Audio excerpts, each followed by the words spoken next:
Bonjour à tous. Voilà, cette fois-ci c'est le soleil levant. Il fait très bon aujourd'hui, mais il fait très frais, donc je suis allé voir mes ruches. Et donc cet après-midi, quand il fera un peu plus chaud, je garnirai un peu les nourrisseurs. Je voulais juste parler là de la motivation, de ce qui m'a permis ou en tout cas qui m'a poussé à devenir apiculteur finalement, alors que je ne le savais pas exactement il y a 2 ans. Et donc c'est venu d'un coup et, euh, et donc quand j'étais enfant, mes parents avaient un livre qui s'appelle La vie des abeilles de Maeterlinck. Et j'avais 14 ans, 15 ans, et donc j'avais pris ce livre et j'avais lu certains passages qui m'avaient vraiment touché. Surtout que je me posais des questions à l'adolescence voilà, qu'est-ce que c'est que la vie, d'où vient la vie, pourquoi la mort, pourquoi la nature, comment ça fonctionne. Et donc, je l'ai gardé au fond de moi-même. En tout cas, si je l'ai reçu comme ça, c'est parce que déjà, je me sentais très proche de la nature, que j'ai fini par comprendre, que j'ai fini par définir comme la création, puisque ma foi est venue au fur et à mesure et s'est constituée dans cette contemplation de ce qui nous est donné. Alors Maeterlinck justement développe cette vision très touchante de l'esprit de la ruche. Et, euh, et donc une ruche est un monde. Et ce monde, évidemment, a ses règles, euh, évidemment liées à la biologie, hein, bien sûr, liées aux phéromones, liées à l'organisation des abeilles, les cirières, les gardiennes, les butineuses, la reine, voilà, les faux-bourdons, etc., etc. Et ce qui est intéressant, c'est que justement, quand il nous parle de l'esprit de la ruche, c'est qu'il s'agit d'une dimension, en tout cas spirituelle. C'est-à-dire que, au-delà de ces questions liées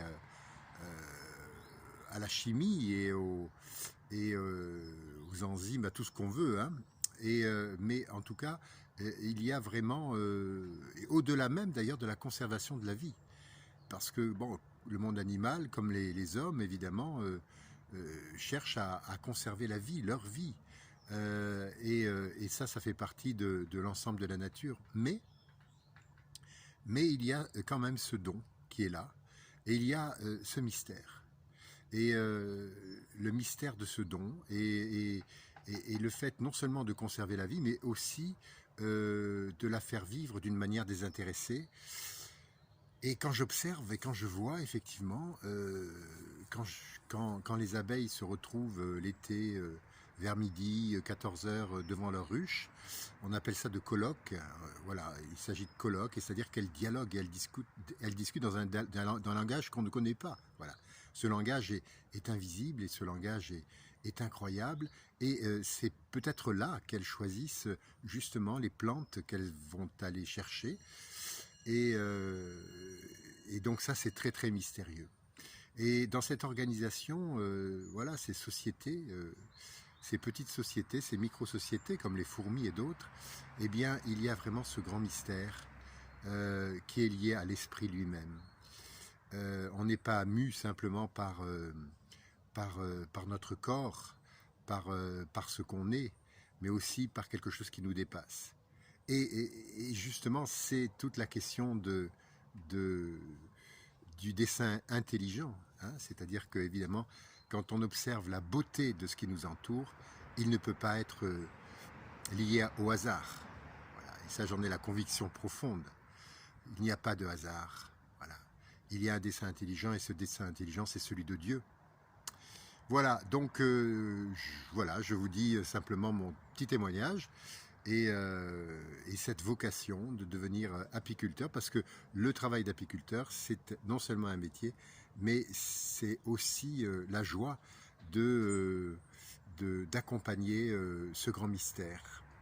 Et ça, c'est vraiment très beau. Et les apiculteurs que je rencontre, d'une certaine façon, sont là, non pas uniquement pour faire un travail et pour défendre les abeilles, mais parce que c'est cette joie qui vient bien d'ailleurs, qui est ici.